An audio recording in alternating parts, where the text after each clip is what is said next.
మీకు తెలుసా? ప్రపంచంలోనే అతిపెద్ద మర్రి చెట్టు మన ఆంధ్రప్రదేశ్‌లో ఉందని మీకు తెలుసా? తిమ్మమ్మ మరిమను అనే ఈ అద్భుతమైన మర్రి చెట్టు ఆంధ్రప్రదేశ్‌లోని అనంతపురం జిల్లాలో కదిరి నుండి 25 కిలోమీటర్ల దూరంలో ఉంది.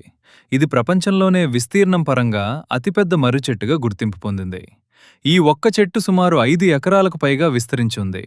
మర్రి చెట్టుకు ప్రత్యేకమైన ఊడలు నేలను తాకిన తర్వాత కొత్త కాండాలుగా మారతాయి. ఇలా వందలాది ఊడలు పెరిగి ఒక చిన్న అడవిలా కనిపించేంత పెద్దదిగా ఈ చెట్టు విస్తరించింది.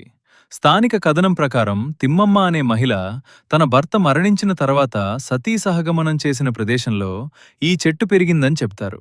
అందుకే దీనికి తిమ్మమ్మ మర్రిమాను అనే పేరు వచ్చింది. ప్రతి సంవత్సరం వేలాది మంది పర్యాటకులు, భక్తులు ఈ విశాలమైన చెట్టును చూడటానికి వస్తుంటారు. దీని నీడలో ఒకేసారి వేల మంది నిలబడగలరని చెప్తారు. ఈ చెట్టు గిన్నెస్ బుక్ ఆఫ్ వరల్డ్ రికార్డ్స్ను కూడా గెలుచుకుంది. ప్రకృతి సృష్టించిన ఈ అద్భుతం మన ఆంధ్రప్రదేశ్లో ఉండటం నిజంగా గర్వకారణం. ఇలాంటి ఆశ్చర్యకరమైన తెలుగు ఫ్యాక్ట్స్ కోసం మా ఛానల్ను సబ్స్క్రైబ్ చేసుకోండి.